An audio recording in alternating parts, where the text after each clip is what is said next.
Hello there, my name's Vanessa Smedley and I'm a painter.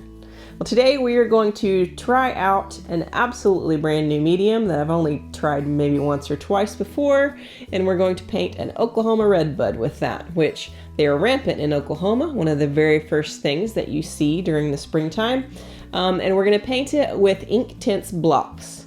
Now, I'm familiar with the Inktense pencils, I use those all the time, but these blocks are brand new to me, so we're going to give that a roll today. So, let's do this. All right, so just like usual, when we have kind of an unfamiliar medium, I like to kind of show it to you, give you a little bit of a rundown of how I use them or how they are used. These are the Derwent Inktense Blocks. A lot of you may be familiar with the Inktense pencils, and these are kind of the same type of thing, but they are in a block form. So just gonna like open that up and show you. I've got my swatches here. But anyway, this is what they look like right here. They kind of come in these little like pastel-like things. To me, these look a lot like New Pastel. And they don't have the names, the color names on them. They just have numbers here. This one I cannot read with my old eyeballs. This one looks like it says maybe 1000 or 1800, something like that. You can barely read them. That is another non-perk to that is that they're there, but you can barely read them. But you can look up the color names on the website if you would like, if that is an important thing to you. But I'm just gonna kind of like show you sort of how these guys work. I've got a bit of Fabriano Artistico here, and I'm just gonna kind of scribble them directly on the paper here, because that's kind of how I'm gonna use them for this tutorial. But basically, if you want it to be dark, you put a lot of pigment down. If you want it to be lighter, you put less and less pigment. And this stuff really explodes off the page, so if you want it to be light, it needs to be like just barely there, kind of like that. It's definitely going to pick up a lot of the paper texture as well. So then you would get a brush and you would just activate that like you would any other of these types of products. Getting to be like a little bit of a broken record because they all work the same, but I don't want to assume that people know how to use them, because I didn't when I first heard about these type of products. So that's how you would use it, just applying it directly to the paper. Sometimes you can use it like this if you have one of these Caran d'Ache little palettes, or even just a separate sheet of paper. You can put it down and scribble some of the pigment directly onto it like that. And then you can pick up that pigment from the palette and you can get like a smoother effect from that. If you want to use these smoothly, that's how you would do it, because otherwise you're definitely going to have a lot of the granules, and it granulates a lot, and it kind of gives like a dusty kind of like granulated look. This is the swatch here, and you can see that it's very kind of grainy and almost dusty when you apply it like that directly to the paper. But anyway, this is how you would get like a smoother effect if you want to do it that way, because otherwise it's going to be a lot like using a New Pastel or a crayon, and you're not going to get super exact lines with that, of course. And then of course you'll get a little bit of that pigment remaining on the paper where you can see the texture of the paper as well. But you can get pretty exact lines if you just pick it up from the palette like that, depending on whatever size of the brush that you have. This is of course like a number 12, so it's going to be kind of huge. But anyway, that is the general rundown of how these guys work. I'm going to draw it directly onto, or I'm going to apply it directly to the paper, just because that's kind of how this medium differs from other mediums, and I want to see how that kind of works just by using it, you know, raw on the paper. So let's get started.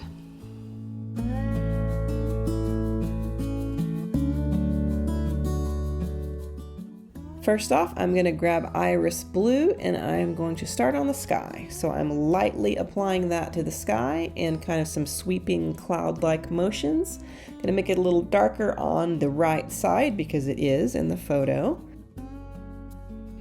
Next, I'm going to add the far off tree line. So I'm grabbing the leaf green and we're going to add that in a nice little band across the entire background here. Then I add it a little darker towards the bottom for a little bit of shadow, of course. Then I add a little bit of saddle brown as well for some variation. Next, I'm going to start on the grass, and since our grass has not turned green yet in this photo, I'm starting out with some tan, and I'm making that the basis of the lightest part of it. Then I grab felt green, and I'm going to add it very, very lightly in there for now. Actually, all of these I'm doing very lightly for now, because you don't want to get it too dark too quickly, for sure. Next, I'm going back to the leaf green, because it is a very kind of brownish green, and that's kind of the color that we're dealing with here. Making sure to not cover over the tan parts, the lightest bits of this. And then I'm coming back with some felt green in my tree line to add a little bit of variation. I'm going to go ahead and activate what I have already put down. So I have a nice 1.5 inch Hake brush, and I'm going to go ahead and just activate the entire sky right now. And I'm making sure and doing it in those sweeping motions so I can get kind of that cloud look in there. Next, I go ahead and activate that tree line and making sure that kind of make the top of it kind of splotchy for the tree line, kind of rough. And then coming back and just doing the entire bottom area. All of this grass that's coming to life.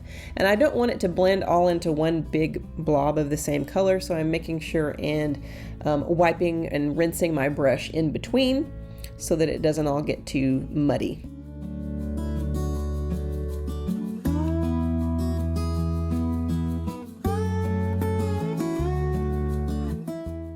I think this could use a bit more green and some more texture, so I'm grabbing the felt green and I'm going back directly into this while it's wet. I mean, that kind of gives you a different texture. It feels a little claggy when you do that, but it does work just fine. It's just a little bit different. And I went ahead and activated that and spread it around with my brush as well. And now it is time to let this dry completely before we start on our lovely tree. I'm going to use the color bark for the tree trunk, which is a little bit ironic and funny if you ask me, but anyways. And I'm just going to freehand the fire out of this thing right here, which is just a little bit unnerving, but you know, you got to do what you got to do here. I didn't feel like doing it on pencil first because I wanted it to be a little bit more spontaneous. So I'm just using bark here, and we're going to come back in and add all of the blooms on top of this once we get it done. And I'm just making sure not to add too much pigment at once, and I'm also tapering these little branches out smaller and smaller as I get towards the end. And now it's time for all of the fun colors. So I'm going to start out with fuchsia here. We're going to make that the basis of all of these blooms. And I'm just going to start adding in pigment on top of the branches that are there, and also in areas that there aren't branches yet. These redbud branches, what they do, the blooms actually bloom directly out of the branches, which is very interesting. So I'm going to go ahead and add a bunch of that pigment here. I'm not going to go overboard with it just yet though. Next, I'm going to grab the mauve or mauve, depending on which country you're from, which is basically purple. And we're going to add that in here to where it can like blend nicely in the darker areas, so that we can have just a nice kind of like half magenta, half purple color, because that's really where the blooms on this plant lie. It's not entirely magenta and it's not entirely purple. It's somewhere right in the middle of those two colors.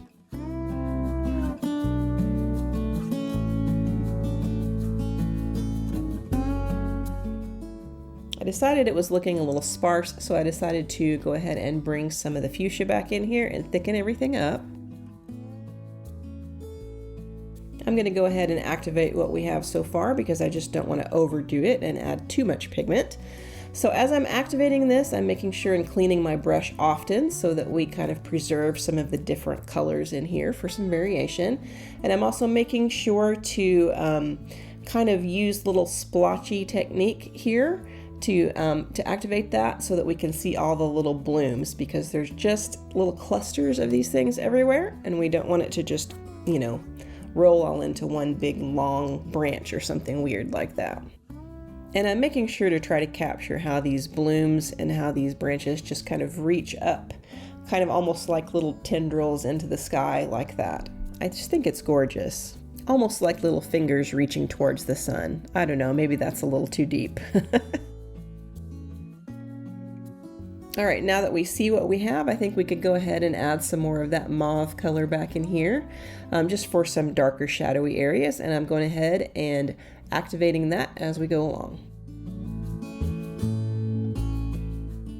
Next, it's time to activate the trunk and the branches, and I'm using a very small brush for this. But you can see while I activate it why I went so light with all the pigment, because bark is a very, very intense color. And if I went any darker than this, it would have just been black, and it wouldn't have looked like bark. So I did get it a little dark, so I'm using my brush to try to lift a little bit of it out. You really can't lift out very much of the Inktense, but you can make it just a tiny little bit lighter if you do this. Inktense is ink-based, thus the name Inktense, so it stains your paper quite a bit actually, and is very difficult to lift. So it's not one of those mediums where you can go back and make a lot of changes to it.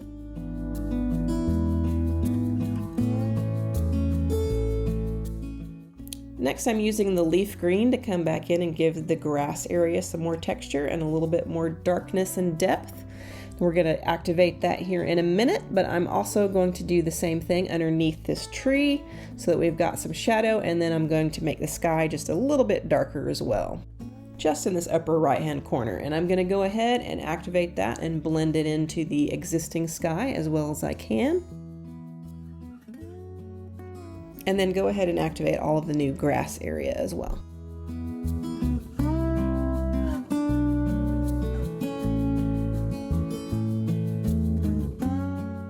Now that that's all finished, I think that the tree could stand some darker shadows and some more deeper purples in it. So I pick up the violet, which has got quite a lot more of a blue tint to it, and we're adding that in the darkest areas for some variation in this purple. And man, when you activate this color, it just adds so much more depth to this thing. It just comes alive.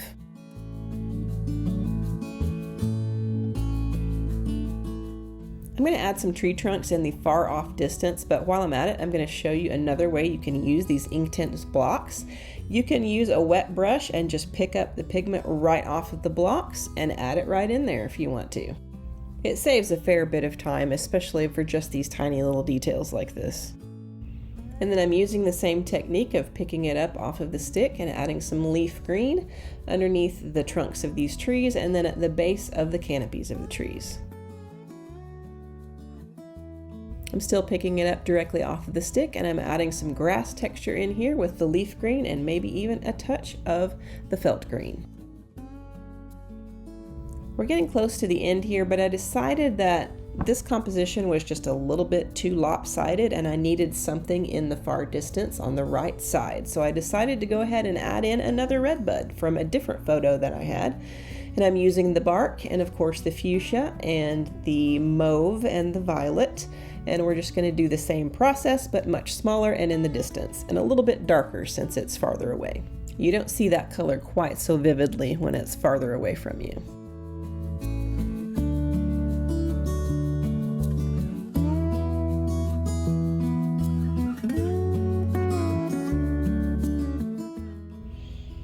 And then of course we activate everything, and I'm just going to smear a little bit of that bark towards the bottom for a little bit of a shadow, and then add some of the leaf green and activate that as well.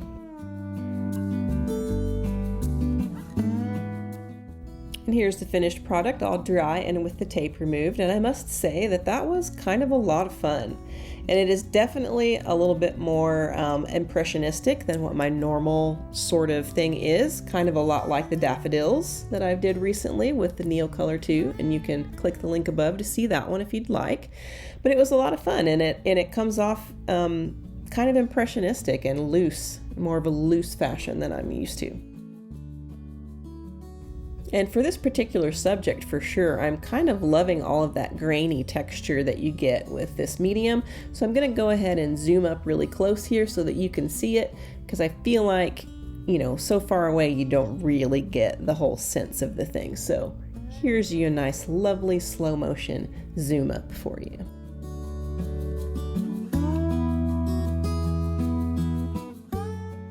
And since we applied this directly to the paper, you definitely do have some of the texture of the paper coming through where the marks do not wash all the way away. But for this particular subject, I think it works. And there you have it, an interesting medium with a very lovely subject. Don't forget to like, comment, subscribe, share, all of that stuff, because that's how this channel gets to grow. Thanks for watching. I'll see you again next time.